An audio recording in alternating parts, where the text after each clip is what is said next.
So there is the gas tank cover that now I found out did not get put back on.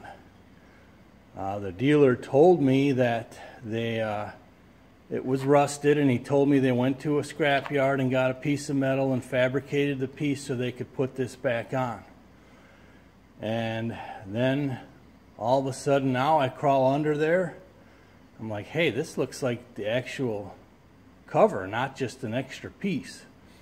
And sure enough, there's no fuel tank cover protecting it from underneath. So I called the dealer, and sure enough, they did not put it back on.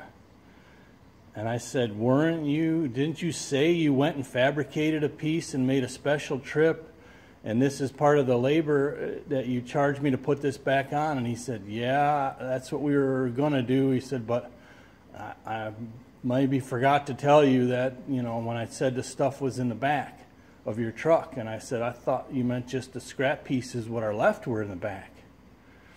So they told me they put this on. They told me they made a special trip to a scrap yard to get that rotten metal piece there, to get these two to fit together.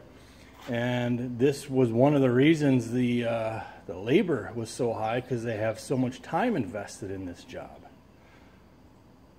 So what do you make of that?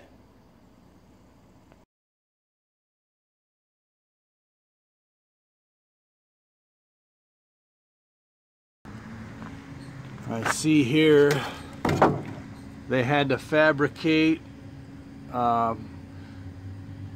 these shrouds that protect one of the gas tanks, because they found out it was rotten and they needed to get that back on, of course, so they fabricated that. I'll try to get a look of that underneath.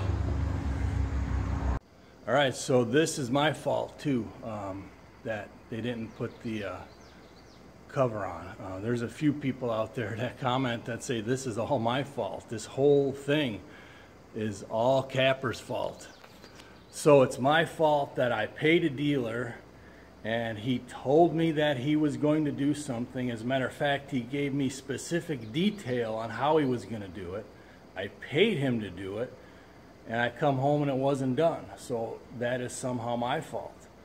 Just like this whole process. Because another guy makes a promise that there is nothing wrong with the truck, and then all these things are wrong with it, that's somehow my fault too. That's the problem with some people in their thinking today. They just say that I'm whining.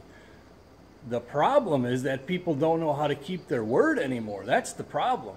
I am not the problem. I'm easy to please. You do what you say you're going to do, when you say you're going to do it, and if something goes sideways, you let me know that and we'll work it out. That's very simple. This acceptance of not taking responsibility is what is wrong today. I'm not the problem. If I bought this truck used at an auction, then this is all on me. Absolutely, I agree with you guys.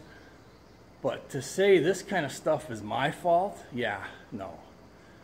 You're way off base. So we will now, Mike is going to do the work for me because I have other things that I'm working on. And we're going to get this fixed, and we're also going to change the plug wires, and we're going to change one of the coils and try and get that last coat eliminated that I drove away from the shop with after having paid $2,800 again to have those things fixed. So that's my fault too though, but I'll take that. This whole thing is my fault, but I'm just documenting it for other people because this is real life. When you're living on a country piece of property and you have equipment, and maybe other people can learn from things that are my fault. Thanks.